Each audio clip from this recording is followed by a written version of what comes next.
Here. Black. Present. Franklin. Here. Wickersham. Here. Steinecker. Present. We have a quorum. Please stand for pledge, please. Mr. Sheriff, would you lead us? I pledge allegiance to the flag of the United States of America and to the republic for which it stands, one nation, under God, indivisible, with liberty and justice for all.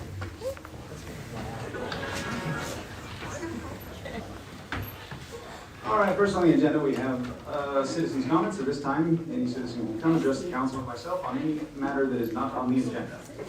Any citizens' comments today? Come on up. To the microphone? Yep.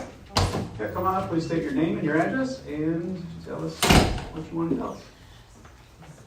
I'm not sure that you can address this, but I'll give it a shot. My name is Margie Barnett. I live at 1660 First Avenue South here in town. And I live along the canal, and I'm not sure if this would be a canal district issue for that. But people are using that canal road as a thoroughfare from First Avenue onto 52 to get through the light. They do it all the time, and they speed through there, use it as a cutoff. Isn't there a road right next to it? There's a road right across the canal, South 18th Street. So, yes, they could go there, there's a stop sign and everything, but, and people walk through there, it's like a walking path, and I don't mind that, people out walking their dogs, but I didn't know if that's something the city could address, or if that was, like I said, a canal. Yeah, I'll call the irrigation district and let them know, and then we'll Maybe do a more little. signage, or, I don't know. We can also do a little bit of emphasis over there to catch people and stop. Okay, that was my concern. Thank you.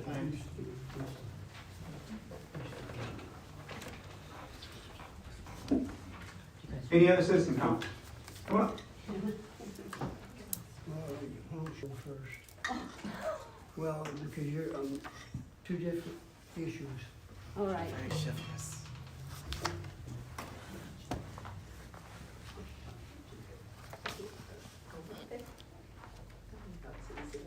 My name is Maren Green, and I called all my neighbors together because we all have an issue.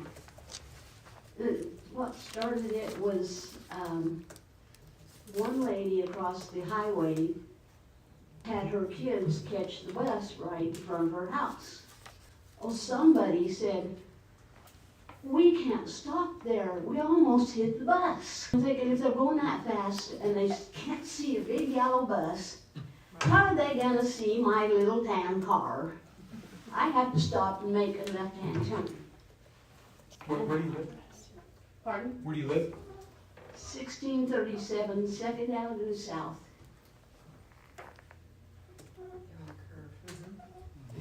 I guess I'll let my husband talk now. So there's a question for you. There's a bus stop on Second Avenue South? There was, but they made them move it. Because the people coming up the highway are going too fast, and they can't see a yellow bus. Yes, people do fly around that corner. I think we can do the emphasis at the same time for both those issues.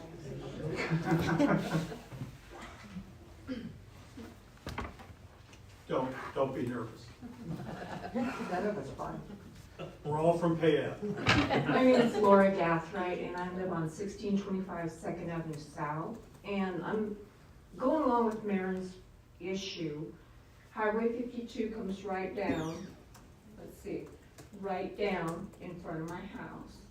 And I've had 3 people since I've lived there since 2019 go through my yard. My yard alone, it's went through Mommy's yard.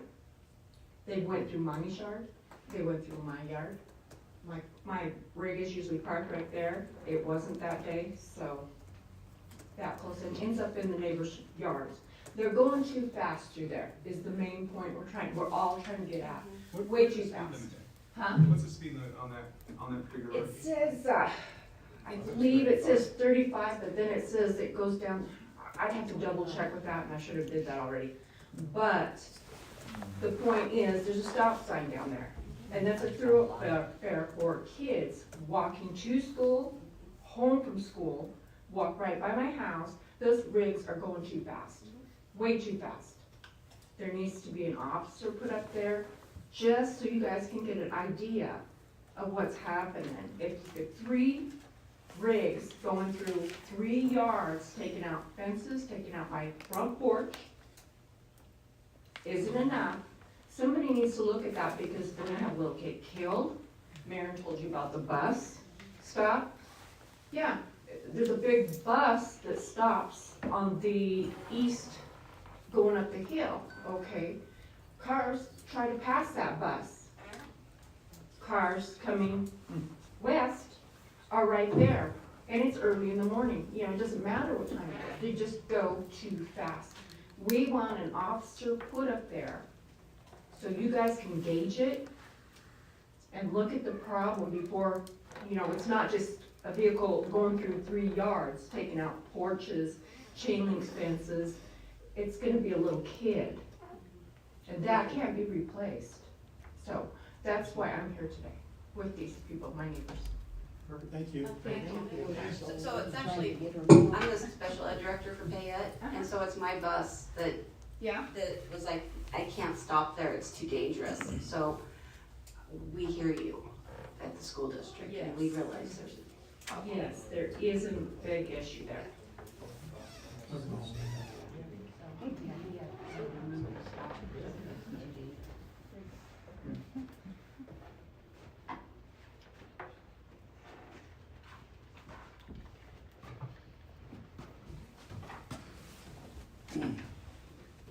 My name's Monty Green. I live at 1637 Second Avenue South here in Payette. And my issue is, like Laura was saying, you know, where's the bridge is right there. And the cars are coming around so quick. And the problem is, last winter there were several accidents there. And we have a rental trailer house that sits pretty close to the road. And I'm concerned about a car going like they did last year. And there's probably been, I'd say, 6 or 7 wrecks right there in that area after you cross over the bridge. And I was wanting to put up some of those cement barriers. I don't even know where you buy them, but I wanted to find out from the city if you guys would, because I would put them right next to the sidewalk. So I think that is city property. Easement. I'm trying to keep a car from going into that trailer house. Because last year one was only 8, by the time they got stopped, they were only 8 feet from that bedroom. And thank God they didn't go through it, because if somebody would be in there and say a semi would come by, somebody could lose their life. And we've been concerned about this for several years, but last year, that was a scary one. So I wanted to find out from the city, can I put up the barriers, or would the city put up the barriers, and who has to pay for it? And So my thought to address the problem is, one, I'm gonna call ITD and see if we can't reduce the speed around that corner to 25 miles an hour. It doesn't seem unreasonable to me.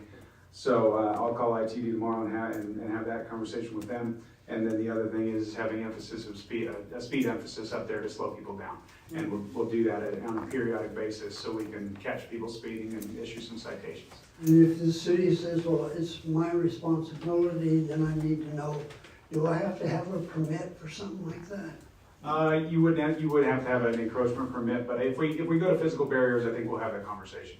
But I think we can do it with reducing the speed and then having some speed emphasis on that area, and then as well as do the emphasis on the irrigation at the same time. It's kind of 2 perfect problems to address at the same time, and do some stair step emphasis up there, so we can actually get the majority of people to slow down.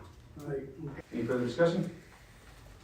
I just had a discussion about, or a comment about the discussion on the adjusting sanitation fee rates. I think we tabled it because the text of the resolution was wrong. And I think we should have that in there. Don't you think? What does it say? On page 7. 6 and 7. It talks about the discussion we had about residential versus commercial. But then what finally, the reason we couldn't vote on it was because the resolution was wrong. Okay. Okay? And I think the resolution might even said something about the sewer in it, right? Sewer and We didn't water. change that. Staff have those? Any other changes? All right. All in favor? Aye. Any opposed? Motion carries. I lost my train of thought for a second. All right, next, approval of payables. Mayor, make a motion to approve bills and payables in the amount of $708,131.02. I'll second. I have a first and a second to approve bills and payables in the amount of $708,131.02. Any further discussion?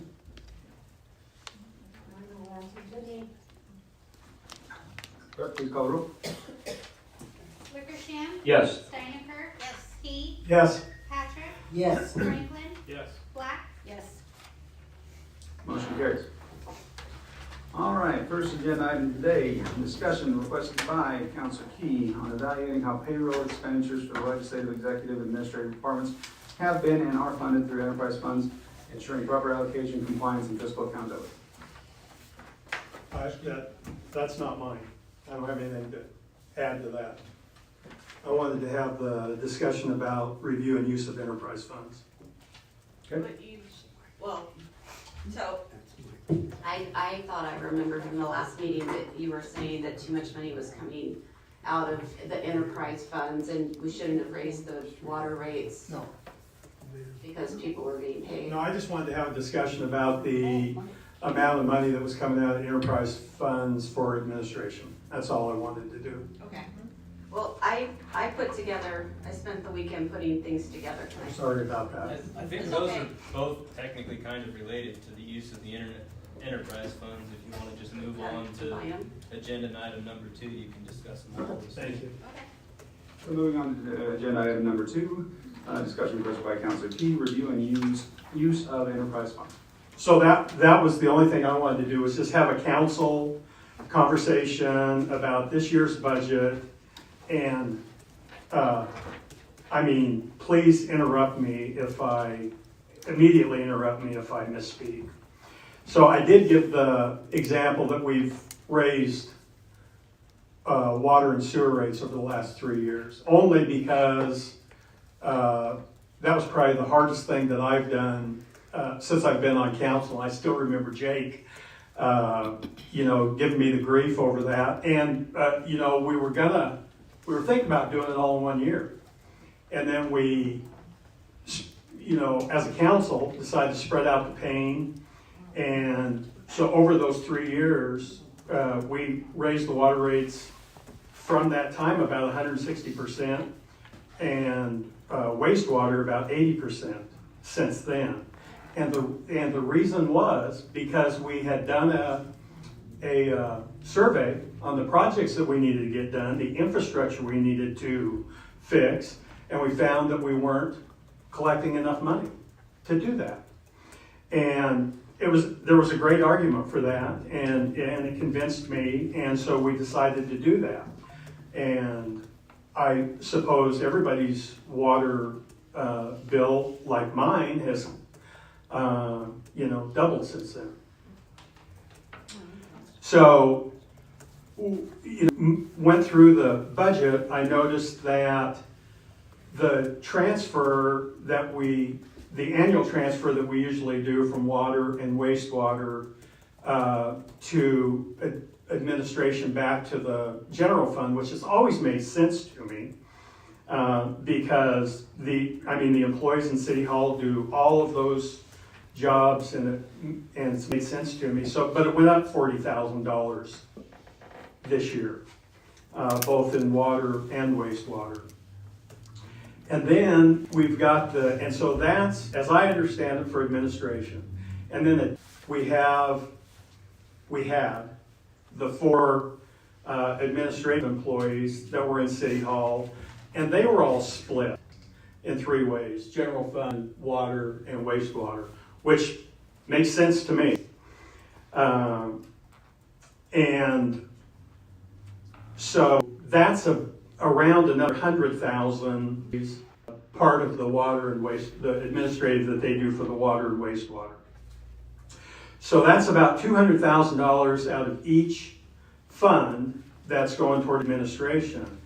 And then this year, we've taken two of the employees that it looks like to me in the past were paid that way out of the three funds, and now this year they're paid one completely out of water fund and one completely out of wastewater fund. And those are also, I mean, those, although they may be needed, they're not people that are doing projects. They're administrative folks. And so all I wanted to do was have a discussion about that. Is that reasonable? It doesn't seem like it to me, but I just wanted to have a discussion with the council. And then past that, if we do have administrative folks being paid wholly out of enterprise funds, my opinion is they should do the work in those enterprise funds. And that's just my opinion, Lori. I see it. And that's just my, maybe the council doesn't feel that way, but that's the discussion I want to have. Can I have one clarification on that? What do you mean by doing work in those enterprise funds? Do you mean they should go out and put pipe in the ground? Or? No, I don't know. I don't know. If they're being paid wholly by the water fund, they should be doing work that directly helps the water fund. And I understand that everybody in City Hall does different things, and that's why it's always made sense to me to split those salaries. And so I was surprised to see the two employees being wholly paid out of the.